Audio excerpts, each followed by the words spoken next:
Hey guys, welcome to Big Fridays. Yay! It is just so good to be here, so good to see you, so good to see so many people that I don't recognize. My name's Josh. I used to hang out here for a bit, and it's so good to be back for Big Fridays 2018. We're going to be having some fun, but in saying that though, who would like, in my pocket I have 4 plane tickets to Paris. I lied, I'm sorry. But why might you want that? This is just a Coles receipt. Who would like my Coles receipt? Yeah, Yannick, come get it. You're not Yannick, sorry, Ethan. Oh my goodness. I love you. Why might we want to jump at the opportunity when someone has something for us that's an opportunity that might be new, that might be different, that might be novel? Why would we put our hands up? Why would we want to go and take that opportunity? Now, maybe Paris is pretty cool. They've just had the Olympics. You could go look at the Eiffel Tower, get some culture, be like, oui, baguette. I don't know a lot about Paris. But maybe we want to experience something that is new and something that is different to what we're used to. Maybe we want to go on that holiday to escape our life and just have the best time ever. The best experience ever. Now, this is really only going to work if you guys are listening, so I'd really love that. Maybe there's something in the fact that we want to just have the best experience in life, that we work hard and we work hard and we work hard, and then we party hard, and then we keep working hard and working hard. Who went to Taylor Swift earlier this year? Who really, sorry, non-rhetorical, like hands up but mouth closed, one of those ones. Who really wanted to go to Taylor Swift but didn't want to, but wasn't able to? Some of us, sorry Ryan, you couldn't go to Taylor Swift. I'm sorry, bud. I'll let you guys in on a secret. Here is the secret about going to Taylor Swift. I woke up the next morning and my life was still exactly the same. You might want to go and experience the concert or go to that house party and have the best time, the one that everyone is talking about. But the reality is that the life that we have, there's so many good things. There's so many good things on offer. But if we keep just chasing after good thing after good thing, feeling after feeling, happiness after happiness, then sooner or later, we might get a little tired. We might get a little weary. And we're never actually going to stop working. See, we want the rush that comes from being crowned the champion, from winning the grand final. From the whole school seeing that we excelled at Extension 2 maths or some other nerd subject. We want the fun. Thanks, guys. We want the fun that comes from being invited to that party and going and then seeing our face in that Instagram story the next day. We were made for good things in life. The world that we live in is great, and there are so many beautiful things to chase after and to experience. But I want to maybe raise the question, are we going to get tired of that eventually? Are the things that we're chasing going to actually satisfy us? Are the things that we are longing for going to actually take care of us? Because if we live for delight, that's just going to leave us wanting more. If you're following along in your outlines, I've got a few kind of headings there. This is heading number 2. Living for delight leaves us wanting more. See, living for experience is great, but the harsh reality of life is that life just keeps going. And the more that you chase after something in this world that you can have and then slips through your fingers, the more disappointed you are. The more weary you will get. The more tired you will be.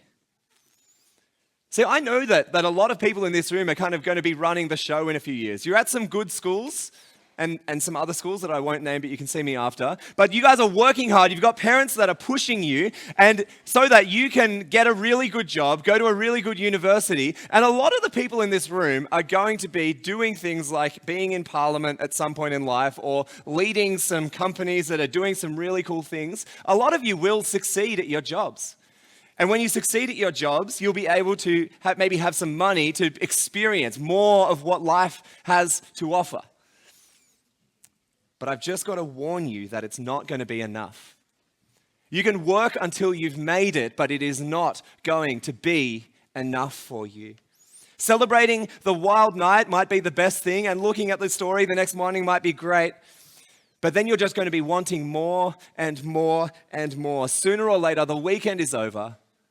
Monday morning hits, and you have to wake up to the reality that you're actually a little more disappointed than you'd like to admit. Some of you might have had the privilege and the blessing of seeing the peak of Australian community television over the last few years, and that is The Bachelor. Yeah? Okay, not many of you. Osher Gunsberg was the host of The Bachelor. He was the host of The Masked Singer. He's a legend. Back in the day, he hosted Australian Idol, which was like all-time like GOAT reality singing show, way before The Voice, way before X Factor, blah, blah, blah. But he lost his job because The Masked Singer and The Bachelor both got cancelled earlier this year. He picked up his phone and he answered a call, and the work that he had worked for decades in the industry to try and create his kind of persona and his kind of career, and he loved his jobs. And it just got taken away from him. Look at what he says. He says, when I lost that job, I was broken. I'd tied so much of my self-worth, so much of my self-identity to that gig. I had tethered like a tiny little tinny, like a tiny little boat, dragging behind a massive cargo ship. My emotional well-being, he tethered to that. My emotional state, to a source of external validation, that is like people telling you that you're great, with absolutely no internal locus of control. He was saying life got out of his control and everything was taken away from him. And here's what he said: when that vanished, where my sense of self and ego had been sitting safely, that little tinny was cut adrift with no power in the middle of a storm. You want the world like Osher, and it won't be enough, especially when it just gets taken away. Friends, our search for fulfillment is never going to end, especially when we look at things that will ultimately disappoint us. Like, sure, the new show on Netflix or Disney Plus is great, but 4 hours later, you've already binged it, you've already finished it, and you're bored again. Taylor Swift was an excellent concert, but like I said, the next morning happened and life was exactly the same. The food that you spend all day cooking and being excited for and waiting for, it might be delicious at the time, but sooner or later, you're just going to get hungry again and again and again. Are the experiences that we long for in life actually good enough for us, to fulfill us, to satisfy us, to help us see that life is worth living? See, are these experiences that we long for, do they ultimately make us happy and delight in life forever? Because if that's the case, then why are so many of us struggling? Why are so many of us having such a hard time in life? Australia is one of the best countries in the world. It's such a great place to be, and yet our people are some of the most depressed and some of the most lonely in the world. Why is that? Is it because we have been chasing things that are good for a time and then disappear? Is it because we've been chasing happiness above all else? You and I, chasing the moment, chasing the experience, chasing the life, and delighting in everything that comes before us, only to be disappointed and let down. One study done a couple of years ago showed that highly valuing happiness is associated, you'd think would be a really good thing, is actually associated with lower well-being, decreased happiness, increased depressive symptoms, and compromised social outcomes. In other words, when I find our joy and satisfaction in this world, in the happiness of a moment, there's a higher chance, a greater chance it'll let us down and leave us wanting more and more and more. It's like being thirsty. You've had a really hot day and you've got a nice cold glass of ocean water and you put it to your lips and it's immediately good. It refreshes you for just a tiny bit, but the salt that is in that water will make you want more and more water. It's not going to be good for your insides. It's something that might seem really appealing, is just going to damage you in the long run. Whether relationships, or technology, holidays or concerts. These things might entertain us, but they will lead us just as needy as before. When will it end? When we chase the dopamine, when we chase the experience, we're going to have to wake up and do it all over again and do it even more. When will it end? When the relentless pursuit of satisfaction, when will it end? And here's where I want to suggest that maybe Jesus could have something to say. Some of you haven't been to church before. This could be your first time in a church building ever. And I just want to add my welcome to the MCs earlier and to everyone else. It's so good that you're here. You might have no idea about Jesus, and that's great. You might have kind of heard someone say Jesus in class or something like that, and you didn't really know what's going on. Or you could be like an expert. You might have read a whole bunch of stuff. The point is, I would love for us to be able to open the Bible and try and seriously consider, if Jesus is legit, would that be worth changing my life? Does Jesus have something to say for this pursuit of experience and satisfaction? Let's have a look. Jesus has much delight to offer.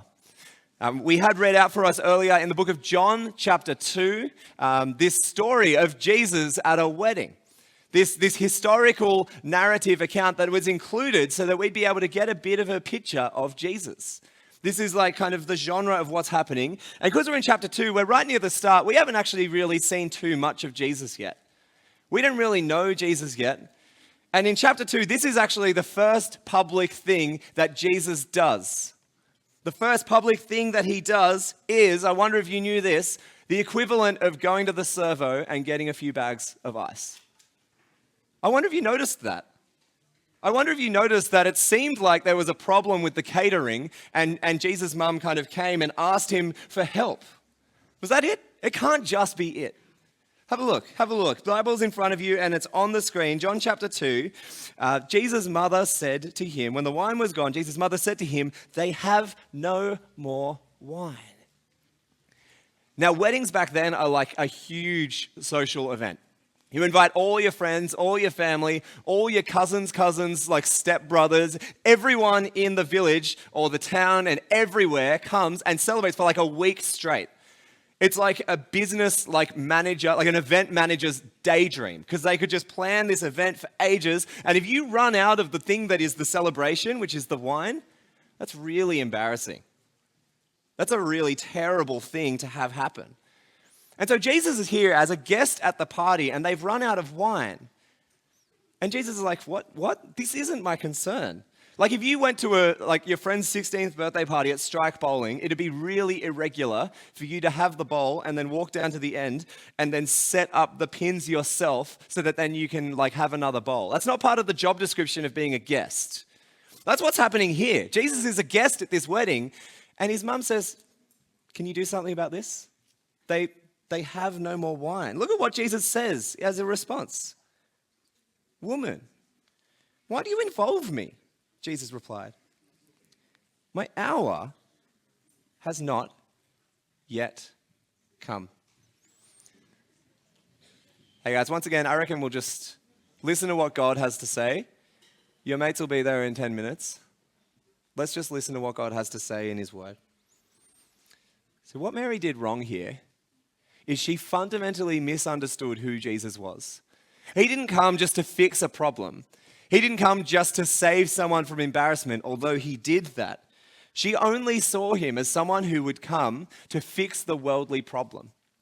As someone who would come to kind of fix the temporary thing and then fix it and then keep going. She's got the wrong view of Jesus. She's kind of got the Jesus is a fairy godparent view of Jesus. Like, oh, there's a problem. I wish that someone could do something about that. Oh, Jesus, you can do that. Great. You're going to do that. And then you can go away until I need you again. That's not why Jesus has come. I wonder if you noticed what he had to say. He said his hour has not yet come. His hour has not yet come. If you keep reading through the book of John, you'll see the word hour come up a few times. And he says that something big is coming. He said there's a day where huge things are going to happen. In those verses there in John chapter 5. He says this hour is coming when these nuts things will happen. I'll let you look it up. And he says a few times, my hour has not yet come. My hour has not yet come. In chapter 8, my hour has not yet come, until he gets to chapter 12 in the middle of this book, and he says, my hour has come. Here's what it says in that verse. Jesus replied, the hour has come for the Son of Man, that's his favorite word for himself, for the Son of Man to be glorified. Now, if you're here and haven't heard the story of Jesus before, I'm really sorry. I'm just going to spoil it for you. You've had 2,000 years to watch the movie, so I don't feel bad about this. Jesus has come to earth to die. His hour in this chapter is the night, the fateful night where he's betrayed by a friend who would have been at this very wedding. The hour of Jesus is the fateful night where the people seeking to cancel him and to kill him ended up succeeding as he was wrongfully arrested, unjustly tried, and nailed to a cross, left to die. For me. For you. So this hour had Jesus coming to do something far more important than just get some more wine for the party. This hour involved Jesus taking the place of the people who would believe in him as he died in place of them and then rose from the dead. His hour involves a sacrificial death and a victorious resurrection to give you and me life through faith in him. To give you and me life, and not just kind of good life for the future, but life now to the full. True, delightful life now and in the future. But back to what's happening in the narrative here. Keep reading with me from verse 6. After he's had this chat with his mother, he says, John says, nearby stood 6 stone water jars, the kind used by the Jews for ceremonial washing, each holding from 20 to 30 gallons. And Jesus said to the servants, fill the jars with water. So they filled them to the brim. And he told them, now draw some out and take it to the master of the banquet. They did so. And the master of the banquet tasted the water that had been turned into wine. He did not realize where it had come from, though the servants who had drawn the water knew. Then he called the bridegroom aside and said, everyone brings out the choice wine first, and then the cheaper wine after the guests have had too much to drink. But you have saved the best until now. See, this is the moment. This is the moment at this wedding that you've been waiting for. You've heard this story. You heard it in the Bible reading. 110 liters of water turned into the best wine. Either Jesus is really, really good at magic, or this is something that actually happened, as hard to believe as it is. Jesus has the power to change the very fabric of reality as he sees fit, out of love for those that are in front of him. Jesus has the power to turn water into wine, and his disciples knew it. What would you do with that power? Would you maybe do something like this? Oh, can I get you guys anything to drink? We'll just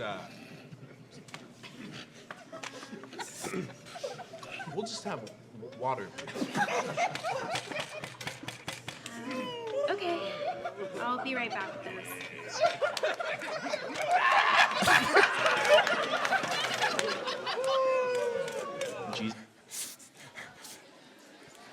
I had no idea how to transition out of that video, so here we are. You might have done something like that, right? You might have just used and abused this power for yourself. You might have just used this almost a magic trick for yourself. Jesus does this to save this wedding from embarrassment and to symbolize so much more. I wonder if you notice what kind of jars these were. It wasn't just random jars from IKEA, but it was used by the Jews for ceremonial washing. So this was part of the Old Testament, the first chunk of the Bible. This was part of the law that people had to do. They would be separated from God because of their sin. They're choosing to reject God and choosing to live for themselves. And they would need to wash, and they would need to sacrifice in order to be in a relationship with God again. What Jesus has done here is that he is saying that the Jewish cleansing system, that the ceremonial washing system, that the trying to be right with God through our own actions is dry and useless, is barren, is bankrupt. Trying to get to God on your own terms is useless and important and pointless. Trying to earn back your good status in the family is not going to work.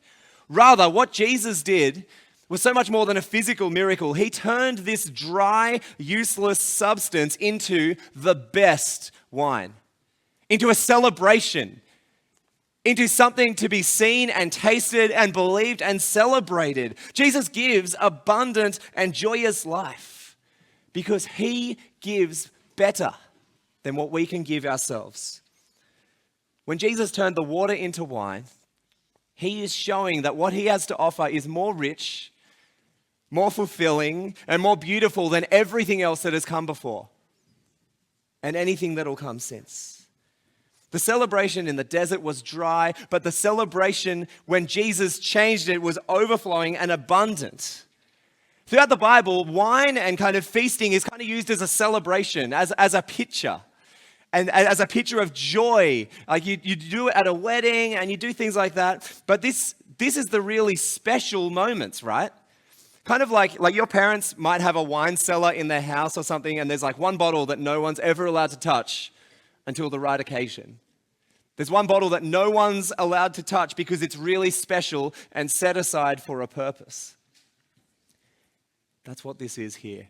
Jesus says, I have come and I give the real life, the real drink, the real relationship that you can look for and you can chase, and you won't be dissatisfied. You won't be tired. You won't need to keep striving again and again and again. Jesus gives life that is overflowing, better than anything else offered, vibrant and a celebration. If you've zoned out, I need you to snap back in right now. Jesus gives rich and real life. That is on offer for you. Jesus gives rich and real life because he died and rose from the dead in order to offer you this rich and real life. And no cost to yourself. Other than saying, yes, Jesus, I want to follow you. Other than saying, yes, Jesus, I want to enjoy living for you.